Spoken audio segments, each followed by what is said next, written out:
Come on, Dora! All right!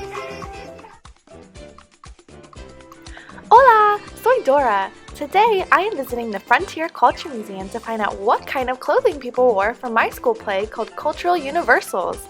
It is so important to learn about different cultures and how events have affected the change of clothing over time, because the clothing you wear today was influenced by other cultures from centuries ago. As a citizen of the world, children need to learn about a variety of cultures so they can appreciate the diversity that surrounds them every day. Will you help me learn about all the different kinds of clothing? Great! Let's look at our map to see where we are going first. Vámonos! If there's a place you gotta go, I'm the one you need to know. I'm the map. Hi Dora, this is the English farm from the 1600s. In this time period, women wore a shift underneath everything, which acts as their underwear. They have pockets tied around their waist and a corset to support their back.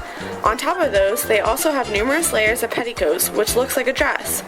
With more layers, you looked bigger, which meant you were wealthier. Women wore aprons when doing work. To be modest, the women wore a collar to cover her shoulders and chest, as well as a coif on their head to keep lice and bugs from spreading.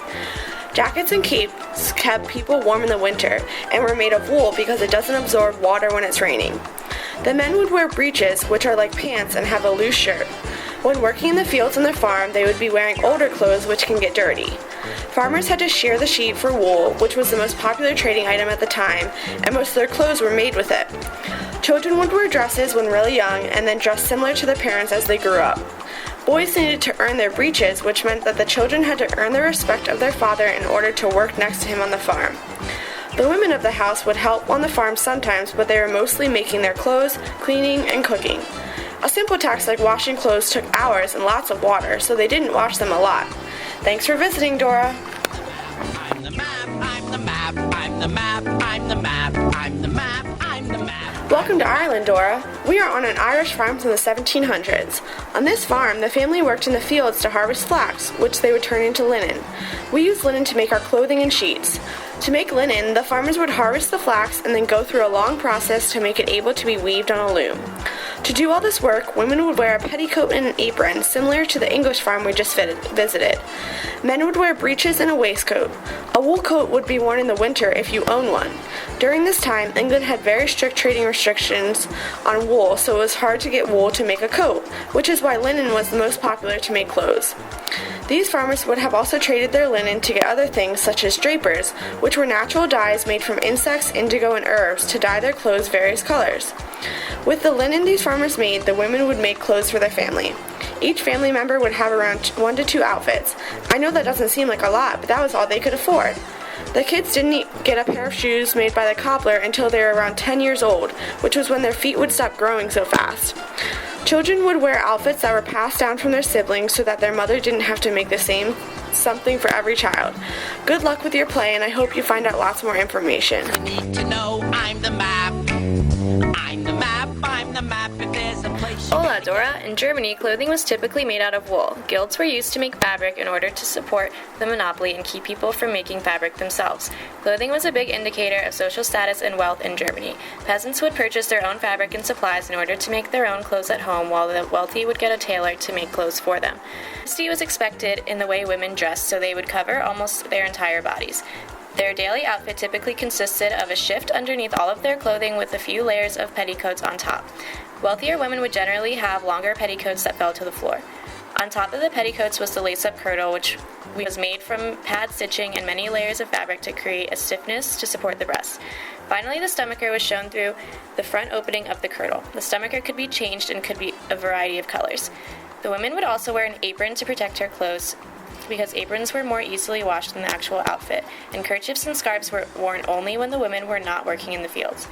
Men would typically wear pants and long shirts with a needlework vest. Both women and men wore traditional wooden shoes. Germans would wear the same outfit for all of their work.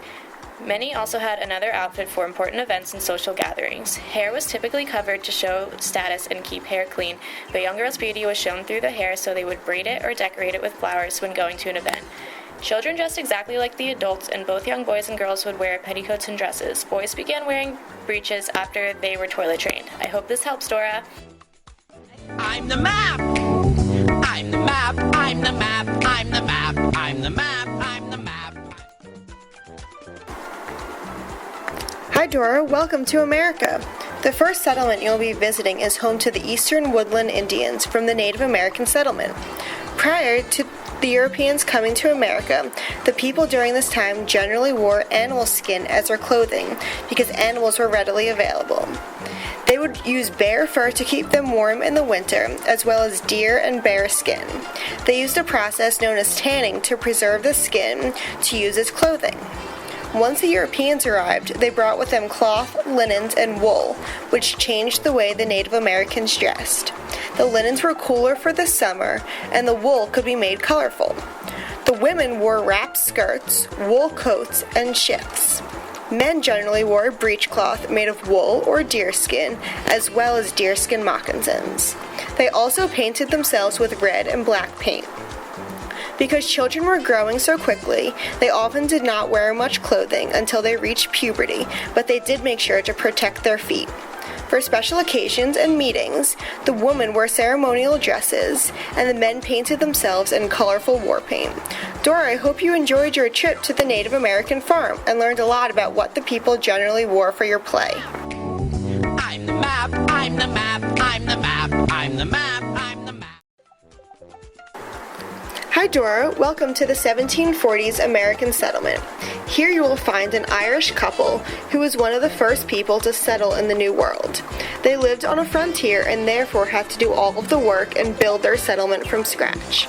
Since they are a typical Irish couple, the clothing that the men wore represent what you previously saw the people in Ireland wear, and the women look similar to the people in Germany. Due to all of the working and building, their clothes were often dirty, and they only had 1 to 2 sets of outfits. It was very difficult and expensive to get new clothing with how spread apart each settlement was. Once more people began settling in America, they would go to the nearest store to get clothing and the fabric to make their own clothes. The children wore clothing similar to the parents because everyone was doing work outside. Due to the lack of people settling in the area and the sheer expense of clothing, these settlers did not have formal clothing, but instead would take off layers as they worked outside. Dora, hopefully this helped with you thinking about clothing for your play. If there's a place you gotta get, I can get you there, I bet. I'm the map. Welcome, Dora. You have finally made it to your last stop, an 1880s American farm. Cotton production in America was booming because of the Cotton Gin by Eli Whitney.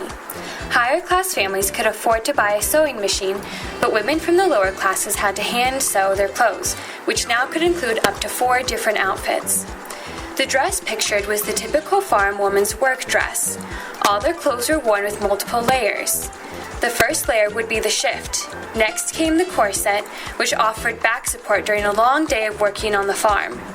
They then wore a petticoat, which would be changed out based upon the occasion. Multiple colors and styles were now options for women of all statuses. They would wear aprons over their dresses to help keep their clothes clean longer. For the first time, women no longer had to wear a head covering. However, girls were still expected to contain their hair in some way, usually through braiding it or fixing it up in a bun. Girls reaching puberty paid attention to the length of their skirt, ensuring that it reached close to the floor. For men, fashion was much simpler. Their outfit included a long cotton shirt, trousers, and a waistcoat. We did it! We did it! We did it! Yay! Always team up! We did it!